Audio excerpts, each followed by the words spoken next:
नमस्कार। फिर से एक बार स्वागत है मेरे चैनल पर। मैं हूं राज। आप देख रहे हैं हाईवे 33। दोस्तों, आज की जो कहानी है ये हरियाणा का शहर फरीदाबाद की है। भेजने वाले हैं सुनील कुमार जी। सुनील कुमार जी उत्तर प्रदेश के रहने वाले हैं, बलिया डिस्ट्रिक्ट के। और ये घटना है 2013 की। तो चलते हैं इनकी कहानी में। लेकिन दोस्तों, आपने मेरे चैनल को सब्सक्राइब नहीं किया है तो जल्दी से कर लीजिए और साथ में बेल आइकन को दबाना मत भूलिएगा। तो चलते हैं हाईवे 33 के इस सफ़र पर। दोस्तों, मेरा नाम सुनील कुमार है। मैं एक फैक्ट्री में सुपरवाइज़र के पोस्ट पर काम कर रहा था। मुझे इस फैक्ट्री में काम करते लगभग 1.5 साल हो गया था। मेरी शादी हो चुकी थी और मैं गांव से जाकर के अपनी पत्नी को ले आया था। जिस घर में पहले मैं रहता था वो 2 लड़कों के साथ में रहता था, शेयर करके। लेकिन जब पत्नी को लेने गया था तो अलग मुझे लेना पड़ा, सेपरेट घर। और वो जो मकान मैंने लिया था वो 3 मंजिल था, लेकिन मकान छोटा ही था। 1 रूम सेट था और नीचे में मेरा रूम था, कमरा था। और बीच में एक आंटी रहती थी और उनका पति। और ऊपर में जो सबसे ऊपर था उसमें एक फैमिली रहती थी, मियाँ बीबी और उनके 2 बच्चे। हमारी जो पत्नी थी वो उन लोगों से, उनके औरतों से मिल कर के बातचीत करती रहती थी। टाइम कट जाता था, है कि वो भी हमारे साइड के आसपास के रहने वाले लोग थे। तो हमारी पत्नी का टाइम भरपूर कट रहा था, क्योंकि मैं तो सुबह जाता था और देर रात तक आता था। तो आखिर बातचीत करने वाला भी तो कोई होना चाहिए। और इस तरह हमारी ज़िंदगी चल रही थी। इस घर में, नए घर में हमें अब 3रा महीना हो गया था। ऐसी कोई हमें दिक्कत परेशानी नहीं आई थी। मैं भूत प्रेत को तो मानता नहीं था, ना यकीन करता था, क्योंकि हमने कभी देखा ही नहीं था, ना कभी वास्ता पड़ा था। तो कैसे माना जाए। मैं सब ऐसे ही अंधविश्वास मानता था। और लोग बाग जो कहते थे मैं बोलता था कि नहीं, ऐसा कुछ नहीं होता है। और वही घटना हमारे साथ में जब घटी तब जाके पता चला कि वास्तव में भूत प्रेत चुड़ैल ऐसी कुछ चीज़ होता भी है। वो घटना थी रात के करीब, मैं ड्यूटी से आया था करीब 10:30 के आसपास में रात के। हम खाना वाना खा करके पति पत्नी बातचीत करते हुए और सो गए थे। ऊपर भी लोग अपने घर में आकर के सोए हुए थे, 1st फ्लोर पर भी, 2nd फ्लोर पर भी। अब बिल्कुल सन्नाटा सा फैला हुआ था। बस हम पति पत्नी आपस में बात करते हुए धीरे धीरे, और हम भी सो चुके थे। रात को अचानक मेरी नींद टूटी क्या, पत्नी ने मुझे जगाना शुरू कर दिया। अजी देखो, बाहर में ऊपर में कोई रो रहा है। जो ऊपर वाले फ्लैट वाले हैं ना, वो देखो कैसी आवाज़ आ रही है। उठो ना। मैं दिन भर का थका हुआ था और नींद तो तगड़ी आई हुई थी, लेकिन पत्नी ने जगाया तो मैं जाग गया। मैंने कहा हाँ। तो पत्नी ने बताया कि देखो ऊपर में शोर हो रहा है, रोने की आवाज़ आ रही है। क्या हो गया है? ये ऊपर वाले की आवाज़ है, जो सबसे ऊपर रहते हैं। यानी कि मैं देखता हूँ, रुको तुम। अब मैं दरवाज़ा खोल करके ऊपर निकल गया था। ऊपर जब पहुँचा तो जो बीच वाली आंटी थी वो भी पहुँची हुई थी ऊपर में, मुझे दिखाई पड़ी। और उनको शांत कराने की कोशिश कर रही थी कि तुम लोग चुप हो जाओ, बात बताओ, बात क्या है, क्यों तुम लोग घर से बाहर सीढ़ियों पर खड़े हो और क्यों रो रहे हो, घबराए हुए हो, आंटी पूछ रही थी। तब तक मैं भी पहुंच गया था। मैंने कहा आंटी क्या हुआ? आंटी हमसे उस टाइम बात नहीं कर रही थी, उन लोगों से ही पूछ रही थी कि बताओ सही हुआ क्या, क्यों घबराए हुए बाहर तुम लोग खड़े हो, आखिर क्या हुआ घर के अंदर में। मैं चुप हो गया क्योंकि आंटी उन लोगों से बात कर रही थी। जो सवाल मैं उनसे पूछ रहा था शायद उनके पास भी जवाब नहीं था। और वो जो आदमी था उनका, ऊपर वाले का, वो बताने लगा कि इस कमरे के अंदर में जो शीशा लगा हुआ है, जहाँ मेरी पत्नी बैठ के मेकअप वगैरह श्रृंगार करती है, और उस जगह पर हमने एक औरत को देखा है। और वो औरत उसी शीशे में देख करके अपना श्रृंगार कर रही थी, जो मेरी पत्नी का मेकअप के सामान है ड्रेसिंग टेबल का, और वो इस्तेमाल कर रही थी। मैं तो बाथरूम जाने के लिए उठा था, मेरे बच्चे भी दोनों सो रहे थे, पत्नी भी सो रही थी, और तभी मेरे निगाह पड़ गया। तो मैं देख करके हैरान रह गया कि मेरी पत्नी तो बगल में सो रही है और आधी रात में ये कौन औरत है। और मैं तो जैसे एकदम कांप गया देख करके। और तभी औरत ने मेरी तरफ मुड़ करके देखा और गुस्से में एकदम उसकी आंखें धकने लगी थी। और तब तक तो मैं बाहर निकल आया था डर के मारे। अब बाहर से ही पत्नी को आवाज़ देने लगा था कि तुम जल्दी से बाहर निकलो, घर में कोई चुड़ैल है या कोई आत्मा है। पत्नी भी उठ करके बच्चों को लेकर के, और हम लोग सीढ़ियों पर खड़े हैं। इतना बात सुनते ही मैं थोड़ा सा अजीब हो गया था मेरे साथ में कि मैं इन पर विश्वास करूं कि ना करूं। है कि विश्वास करने लायक तो बात बिल्कुल भी नहीं था। हाँ, मुझे तो मालूम भी नहीं था कि भूत प्रेत होते हैं, मैं तो इन पर विश्वास भी नहीं करता था। लेकिन आंटी ने जब उनकी बात सुनी, बोले तुम लोग रो नहीं, घबराओ नहीं, सुर मत करो, देखो अगल बगल के मकान के लोग उठ करके आ जाएंगे, फिर पूछने लगेंगे कि बात क्या हुई है, तुम लोग शांत रहो, मैं देख रही हूँ। आंटी कमरे के अंदर चली गई और पूरा कमरा वगैरह अंदर के घर में घूम करके आ गई। बोली अंदर तो कोई नहीं है। मैं तो हर तरफ देख लिया, उस ड्रेसिंग टेबल के पास भी जाकर हो आई, मैं किसी को नहीं देखा वहाँ पर।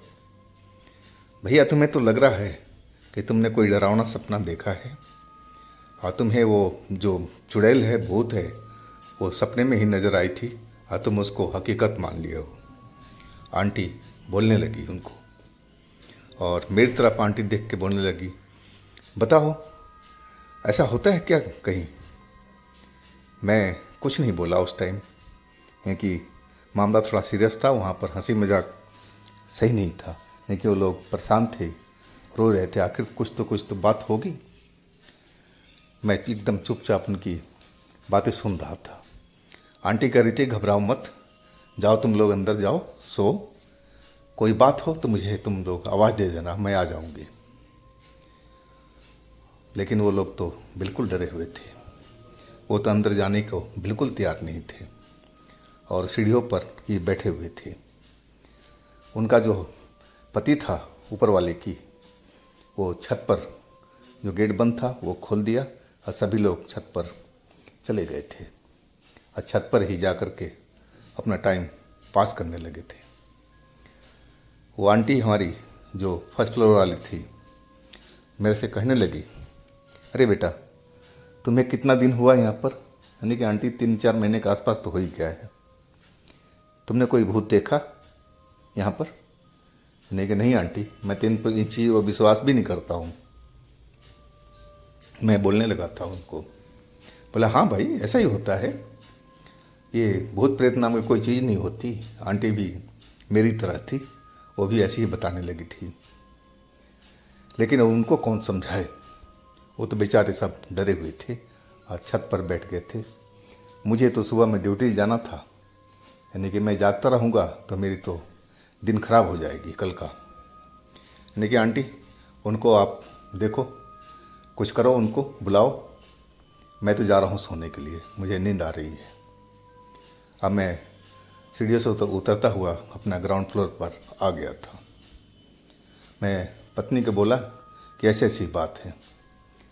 पत्नी भी डर गई मेरी बात सुनकर। यानी डरने की कोई बात ही नहीं इसमें।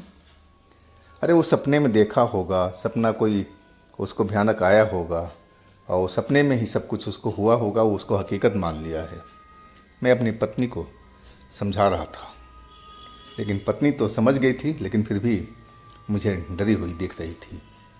यानी चलो सो जाओ, डरने की कोई बात नहीं है, भूत प्रेत नाम के कोई चीज़ बिल्कुल नहीं होता। और फिर हम सो गए थे। सुबह अपने काम धंधे पर मैं निकल गया तैयार होकर के, और शाम को आया तो पत्नी बोली कि वो लोग तो मकान खाली कर गए, ऊपर अब खाली है। मकान मालिक भी आया था और उसमें ताला बंद कर दिया है, चाबी बीच वाली आंटी को दे गया है कि कोई किराएदार आए तो कमरा दिखा देना। मैं पत्नी की बात सुन कर के थोड़ा हैरान तो ज़रूर हुआ, लेकिन सोचने लगे कि वाकई में वो लोग काफ़ी डरे हुए थे और रहना नहीं चाहते थे। उनके बच्चे भी मुझे डरे हुए दिखाई पड़े थे। नहीं चलो, ये तो होता रहता है, कोई दूसरा किराएदार आ ही जाएगा, मकान थोड़ी खाली रहता है, कोई न कोई आ ही जाएगा। और अब हम अपने काम में रोज़ की तरह अपना दिनचर्या में लगे हुए थे। इस बात को करीब करीब महीना होने जा रहा था, और घर लोग तो देख देख के जाते थे, लेकिन किसी ने किराए पर अभी लिया नहीं था। बीच वाली आंटी चाबी था उनके पास में, कोई किराएदार आता था मकान देखने के लिए तो दिखा देती थी, लेकिन किसी को पसंद नहीं आ रहा था, कहीं किराया ज़्यादा था, कई तरह की समस्याएं थी, तो किसी ने लिया नहीं था अभी तक। वो मकान अभी खाली ही था। और ऐसा कुछ नहीं था कि हमें कुछ दिखाई पड़े, सुनाई पड़े, कुछ भी नहीं था, बिल्कुल नॉर्मल शांति थी वहाँ पर। हम लोग छत पे भी जाते थे, मेरी पत्नी कपड़ा डालने के लिए सुबह में, शाम को उतार के लाती थी, तो ऐसा कुछ परेशानी हमें दिखाई नहीं पड़ रहा था। पत्नी भी बता रही थी। अब जो होना था तो हो चुका था, वो लोग डरे हुए थे, चले गए, क्या कहा जा सकता है। मैं अपने मन में सोचने लगा था, और महीना दिन होने को आ रहा था, और उस दिन मेरी छुट्टी थी, संडे की रात थी। हम लोग सुबह में कहीं गए थे रिश्तेदार के पास में, और शाम को हम लोग लौटे थे, खाना पीना उन्हीं के घर खा करके बस हमें सोना सोना था। लेकिन थोड़ा हम लोग ज़्यादा घूमे फिरे थे, थकावट तो थी, हम जल्दी सो गए थे। सोए थे करीब 10:30 के आसपास में, और मैं गहरी नींद में था, लेकिन पत्नी जगी हुई थी या सोने वाली थी, मुझे नहीं मालूम था। कुछ ही देर हुआ था कि पत्नी मुझे जगाने लगी, बोलती सुन रहे हो, उठो उठो। यानी कि भाई सोने दे, मुझे सुबह ड्यूटी जाना है। वो बोले कि नहीं नहीं, सुनो सही, देखो बाहर में लग रहा है नीचे से कोई ऊपर जा रहा है, कदमों का आवाज़ सुनो। वो ऊपर जा रहा है और फिर ऊपर से नीचे आ रहा है, और बाहर का तो गेट बंद है, तो फिर कौन है? आंटी तो इतना तेज चल नहीं सकती, अंकल भी इतना तेज नहीं चल पाएंगे, तो आखिर है कौन? मैं अपनी पत्नी की बात सुन करके अब बोलने लगा, अरे तेरे कान बजा होगा, भला इतनी रात में कौन सीढ़ियों पर चढ़ेगा, ऊपर जाएगा फिर नीचे आएगा, सो जा, कुछ नहीं है यहाँ पर। लेकिन पत्नी सोई नहीं, वो मुझे थोड़ी देर के बाद फिर उठा गई, बोली मैं सच कह रही हूँ, तुम जग जाओ और देखो, सुनो, बाहर में चलने की आवाज़ आ रही है, देखो कोई जा रहा है ऊपर को और फिर ऊपर से नीचे आ रहा है, ये बार बार ऐसा ही कर रहा है। मैं अब जाग चुका था पत्नी की बात सुन करके, नींद मेरी खुल चुकी थी, और मैं दरवाज़ा खोल करके बाहर निकल आया सीढ़ियों के पास में। सीढ़ियों पर मैं देखा, लेकिन मुझे तो कोई दिखाई नहीं पड़ा, बिल्कुल कोई आवाज़ नहीं थी, ना किस तरह का आहट, सब कुछ शांति था। मैं वापस आ गया, बोला पत्नी से कि कहाँ कोई आवाज़ आ रही है, ना कोई हमें दिखाई पड़ा, हर जगह तो शांति शांति है, कोई आहट भी नहीं है किसी चीज़ का, तेरा कान बज रहा होगा। मैं बोलने लगा अपने पत्नी को। पत्नी कसम खाने लगी, बोलती नहीं नहीं, मैं कम से कम ये आवाज़ बहुत देर सुनी हूँ, तब तुम्हें उठाई हूँ। पत्नी भी कसम खाने लगी, यानी कि कोई नहीं, अब तो कोई नहीं है, या तो हो सकता है आंटी हो। मेरी पत्नी बोलने लगी नहीं, आंटी इतना तेज चल ही नहीं सकती। यानी कोई बात नहीं, छोड़ो तुम, अभी मैं देख के आया हूँ, कोई नहीं है, आओ सो जाते हैं। अब वो आवाज़ थी, मेरी पत्नी को दोबारा उस रात को सुनाई नहीं पड़ी थी।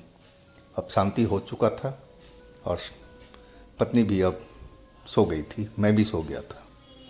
उस रात की बात ख़त्म हो चुकी थी। अगली रात को, मंडे वाली रात थी, मैं ड्यूटी से वापस आया था करीब 9 साढ़े 9 बजे के आसपास। पत्नी ने खाना वाना बना करके रखा हुआ था और हम हाथ मुंह धो करके खाना वाना खाने लगे।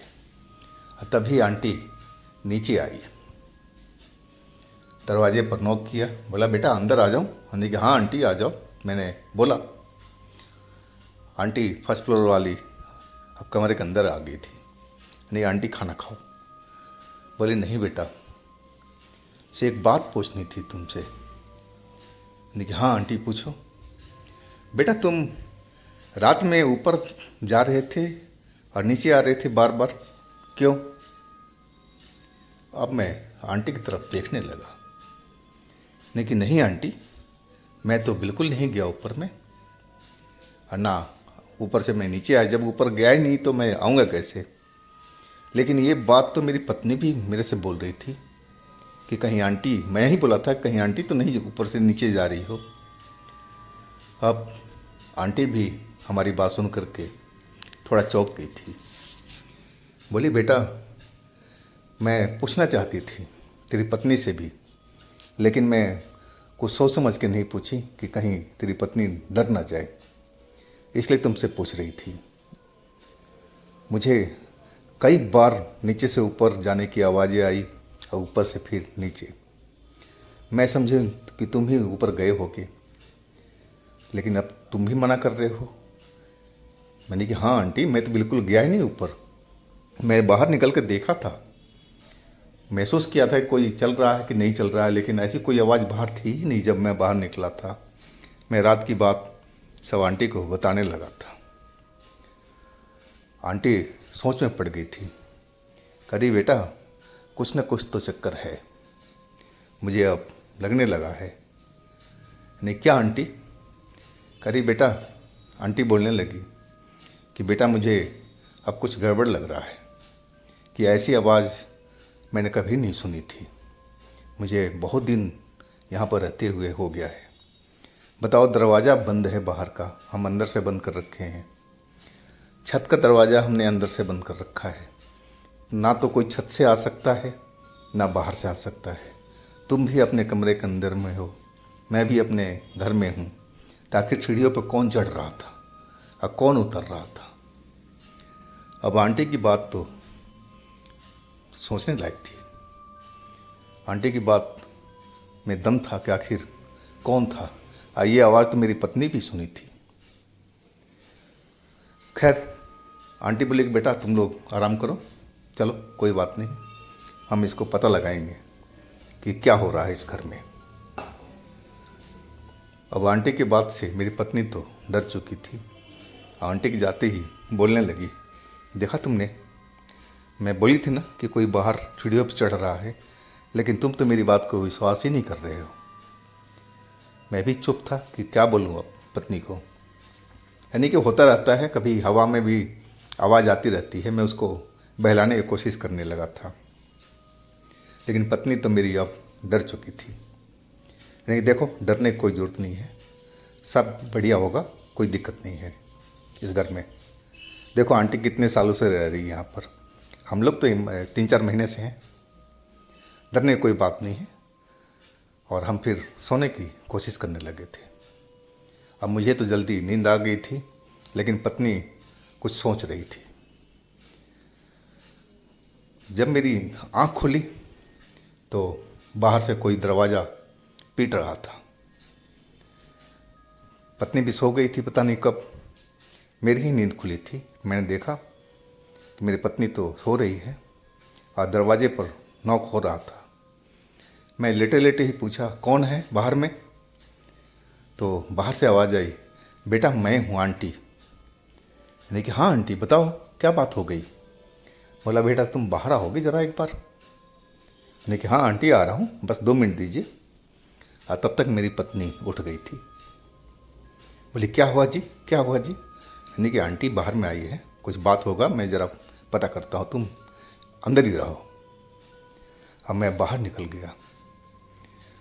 आंटी कहने लगी, बेटा ज़रा ऊपर वाले कमरे में चलोगे? अंदर से लग रहा था कोई अंदर उसमें है। मैं तो बाहर से ताला बंद कर रखी हूँ, लेकिन अंदर से कोई दरवाजे को पीट रहा था। मुझे ऐसा सुनाई पड़ रहा था।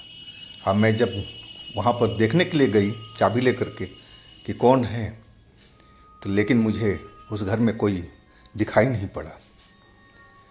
और जब मैं बंद करके आ गई नीचे, तो फिर वही आवाज़ थप थप थप थप आने लगी थी, कोई दरवाजे को पीट रहा था।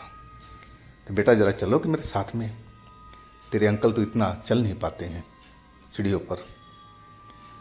यानी कि हाँ हाँ बिल्कुल चल रहा हूँ मैं। और मैं आंटी के साथ चल पड़ा था। हम अभी अंकल के घर के आगे वाली सीढ़ी पर चढ़ ही रहे थे, और तभी वाकई में जो ऊपर वाला कमरा था उसका दरवाज़ा कोई ज़ोर ज़ोर से पीटने लगा था, बहुत तेज तेज आवाज़ में।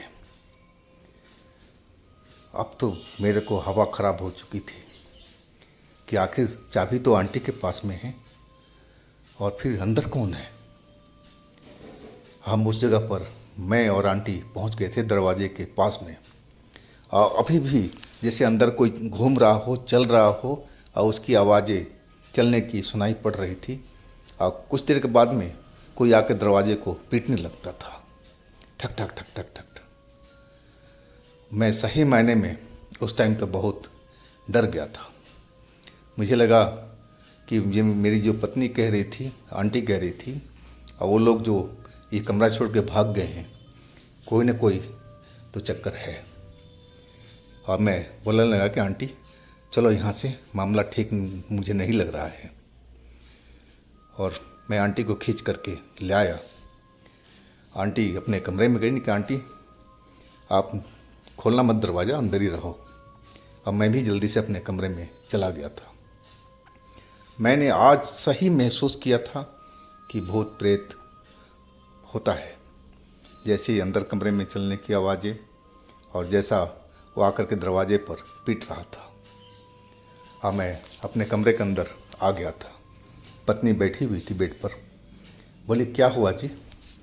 यानी कि कुछ नहीं हुआ, बस अंदर कमरे से आवाज़ आ रही थी, मैं डरा हुआ था। बोले, आपने सुना क्या? यानी कि हाँ, मैं आवाज़ भी सुनी चलने का, और दरवाज़ा कोई पीट रहा था अंदर से, जबकि चाबी आंटी के पास में है, ताला बाहर से बंद है। इस घर में कुछ न कुछ तो ज़रूर गड़बड़ है। मेरी पत्नी अब डर चुकी थी। अब करे तो क्या करें हम लोग? अब हमारे पास में कोई ऑप्शन नहीं था कि कहाँ जाएं इस रात को। डर तो बहुत लग रहा था। मुझे लग रहा था कि जो वो किरदार जो कह रहे थे वो बात बिल्कुल सही है। अब हम सोने की कोशिश कर रहे थे। अब सीढ़ियों पर बिल्कुल शांति था। सीढ़ी पे तो आज आवाज़ बिल्कुल नहीं आई थी। जो भी था उस कमरे के अंदर ही सब कुछ हो रहा था। और करीब अब आधी रात से तो ऊपर का टाइम चल रहा था, 2 बजे के आसपास फिर बहुत तेज चीख सुनाई पड़ी सीढ़ियों पर, जैसे कोई औरत को कोई गला दबा रहा हो और वो बचने के लिए अपनी चिल्ला रही हो, ऐसा आवाज़ सुनाई पड़ा था। मैं समझा कि कहीं आंटी के साथ में कुछ ना हो गया हो। नींद तो खुल गई थी। अब मैं दौड़ करके बाहर निकल गया कमरे से। अब मैं 2-4 सीढ़ी चढ़ करके देखने लगा आंटी के दरवाजे के साथ में सीढ़ी पर, और तभी मुझे वहाँ पर एक लंबी सी लड़की दिखाई पड़ी। वो चेहरा उसका साफ तो नहीं दिख रहा था, धुंधला धुंधला सा था, लेकिन लंबे लंबे बाल जरूर उसके दिखाई पड़ रहे थे। और जैसे ही मुड़ करके वो उसने मेरी तरफ देखा मैं उसकी आंखें देख करके और डर चुका था। एकदम भयानक आंखें लग रही थी उसकी, एकदम लाल लाल किसी राक्षस की तरह, वैसे ही जैसे वो मुझे देख करके और कच्चा ही चबा जाएगी। और आंटी का दरवाज़ा बंद था। अब मैं उल्टे पैर सीधा दौड़ता हुआ और अपने कमरे के अंदर घुस गया और दरवाज़ा बंद कर लिया। मेरा बदन थर थर काँप रहा था डर से। पत्नी मुझे बोलने लगी, क्या हुआ जी, क्या हुआ, किसकी चीख थी? आंटी की थी? नहीं, वो अलग लड़की है एक। और फिर मैं उसको बताने लगा। अब जो हालत था हम लोग का, दोनों पत्नी पत्नी हम डर चुके थे बहुत बुरी तरह से। अब मैंने जो देखा था, मैंने तो अपनी ज़िंदगी में कभी ऐसा भूत प्रेत चुड़ैल कभी देखा नहीं था। अब मैं समझ गया था कि ये घर अब रहने लायक नहीं है, कुछ ना कुछ तो उस घर में हुआ है। और फिर हम जैसे तैसे रात काटे थे और अगले दिन हमने मकान देखना शुरू कर दिया। और उसी दिन में हमें एक मकान मिल गया था। खैर इससे मैं थोड़ा महंगा ज़रूर था, लेकिन मैं पैसे की महत्व नहीं दिया और मकान वहाँ से शिफ्ट कर लिया था। पहले दिन मैंने मकान शिफ्ट किया और उसके एक दिन बाद में आंटी ने भी वो मकान छोड़ दिया था। आंटी बता रही थी कि जब तुम लोग चले गए थे ना, तो उस रात को भी ऐसी ही आवाज़ और आ रही थी, जैसे कोई सीढ़ियों से नीचे से आ रहा हो और ऊपर जा रहा हो, और फिर उस दरवाजे के अंदर से भी ठोकने की पीटने की आवाज़ें सुनाई पड़ रही थी। तो खैर हम लोग तो उस घर से अब निकल आए थे। उस घर से हमें कोई वास्ता नहीं था, लेकिन था तो कोई ज़रूर उस घर के अंदर में कोई चक्कर। तभी तो वो आत्मा लड़की की दिखाई पड़ रही थी और वो काफ़ी बेचैन थी। तो दोस्तों, ये थी सुनील कुमार जी की अपनी आप बीती। अगर आपके पास भी इस तरह की कोई अपनी स्टोरी है, कोई घटना है, आप मुझे इंस्टाग्राम पर या मेरे व्हाट्सएप नंबर पर संपर्क कर सकते हैं। और दोस्तों, मेरे दूसरे चैनल पे विजिट कीजिए, उनमें भी अच्छी अच्छी कहानियाँ हमने डाली हुई हैं जो बेहद आपको पसंद आएगी। और मेरे चैनल को सब्सक्राइब कीजिए, लाइक कीजिए, शेयर कीजिए। फिर मिलते हैं दोस्तों अगले दिन एक नई घटना, एक नई कहानी के साथ में। आप लोग अपना बहुत ही ख्याल रखिएगा। नमस्कार।